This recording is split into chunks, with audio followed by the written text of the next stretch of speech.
El Estado que conocemos hoy en día no se dio de un día para otro, sino es la construcción y reconstrucción del pensamiento, lo cual ha provocado que pasemos por 4 etapas en la historia: la Edad Antigua, la Edad Media, la Edad Moderna y la Edad Contemporánea. Pero te preguntarás, ¿cuándo termina una etapa y cuándo inicia la otra? Bueno, esto sucede en los llamados quiebres del pensamiento, que en últimas terminan siendo hechos o momentos relevantes de la historia que son de tal impacto que producen un gran cambio en el pensamiento o las ideas que se llevaban hasta ese entonces. Iniciemos por la Edad Antigua. Podemos ubicarla cronológicamente más o menos entre el siglo IV a.C. hasta el siglo V después de Cristo. Inicia con la aparición de la escritura y termina con la caída del Imperio Romano en el 476 después de Cristo. Esta edad se caracteriza por lo siguiente: mezcla de la creencia de deidades con la apertura de la razón. Aquí se practicaba el politeísmo, forma de organización polis griegas, es decir, ciudades-estados, las cuales tenían un alto nivel de autocracia. También tenían un sistema esclavista. Tenían el reconocimiento de las ciencias y un naturalismo cosmológico, y sus explicaciones eran míticas. Hacia el siglo V a.C., la palabra filosofía empieza a usarse con regularidad en Grecia. Platón fue quien propuso en sus textos una definición de filosofía, mas sin embargo, él le atribuye dicha definición a su maestro Sócrates. Recuerda, a partir de Sócrates, Aristóteles y Platón es que se empieza a hablar propiamente del filósofo. Sin embargo, la actividad filosófica inicia como tal más o menos en el siglo VII a.C. Te preguntarás, ¿pero cuáles son las condiciones para que nazca la filosofía en Grecia? Pues bien, hay varios aspectos que debes tener en cuenta. Primero, la religión. Recuerda que en Grecia las explicaciones se dan a través de relatos míticos.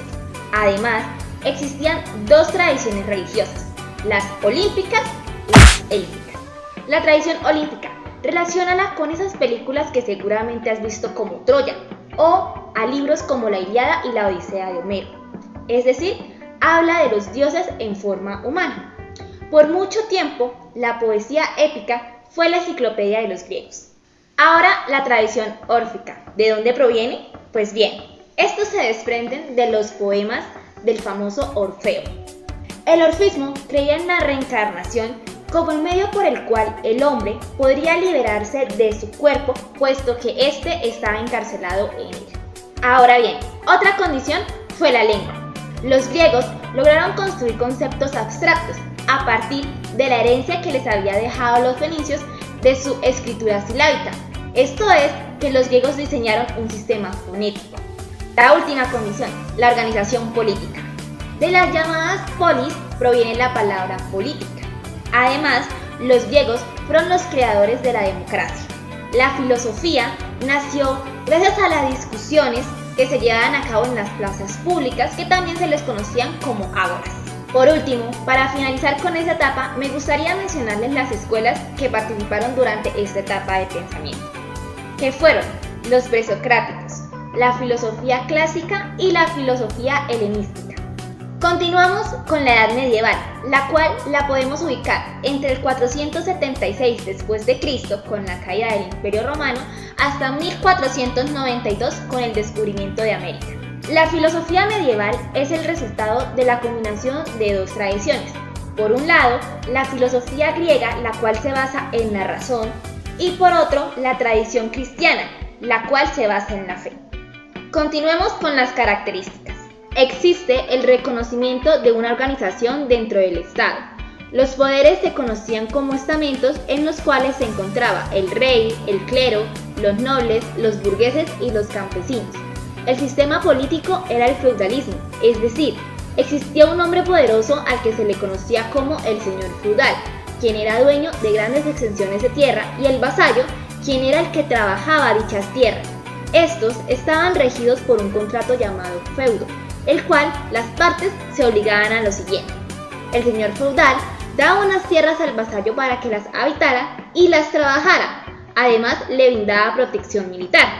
Por otra parte, el vasallo tenía la obligación de trabajar dichas tierras que le fueron entregadas, tomar las armas en defensa de su señor en caso de ser necesario y pagar un tributo por la cosecha que obtuviera. En la realidad de la época, en la mayoría de las veces era un contrato desproporcional. Adivina cuál era la parte beneficiada. Para finalizar con esta etapa, quiero mencionarte las escuelas de pensamiento que se dieron aquí: la patrística, la filosofía árabe y judía y la escolástica. Ahora continuamos con la Edad Moderna. Esta inicia en 1453 con la caída de Constantinopla hasta 1789 a comienzos de la Revolución Francesa. El Estado que conocemos hoy nace en esta época. Hablando en términos filosóficos, se da el auge de la apertura del pensamiento y de la razón. Es considerada la etapa de la Ilustración, del escepticismo, del nacimiento de un nuevo orden religioso, político y de una nueva ciencia. Ojo con esto, se definen los elementos del Estado, los cuales son soberanía, población y territorio. Si bien se había avanzado en la política, todavía se encontraba bajo un sistema absolutista, lo cual no generaba confianza jurídica. El cambio revolucionario de esta etapa fue el Renacimiento, también conocido como el humanismo, dando como resultado las siguientes características: la revalorización de la antigüedad clásica, el cuestionamiento de la Iglesia, la incorporación de nuevas temáticas, la noción de genio artístico y la introducción de nuevos descubrimientos científicos. Debido a que las personas se cansan de esa situación estatal absolutista, es que surge la Revolución Francesa. Por último, contamos con la edad contemporánea, que podemos ubicarla desde 1789 hasta nuestros días. En esta edad se constituye lo que llamamos Estado de Derecho, lo cual da seguridad jurídica a los ciudadanos que se encuentran bajo las órdenes y las leyes de un Estado. Pero te pregunto, ¿qué sucede cuando debe cumplirse 100% la ley sin detenerse a pensar que ésta puede justificar actos terribles? Para esta época surgen dos grandes eventos que cambiaron el rumbo de la historia mundial: la Primera y la Segunda Guerra Mundial. Seguramente has escuchado, estudiaste en algún momento o viste algún reportaje en donde se habla que en la Segunda Guerra Mundial se dio el Holocausto nazi. ¿Qué sucedió allí?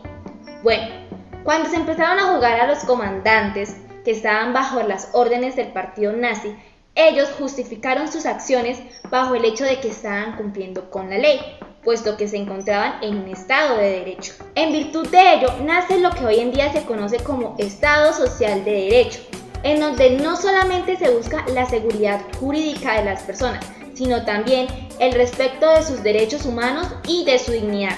En Colombia, este paso se da formalmente con la Constitución de 1991. Espero que la información que te he brindado en este video te haya servido. Si quieres profundizar algún tema, no olvides en escribirnos. Recuerda, primero hay que conocer el pasado para poder entender nuestro presente.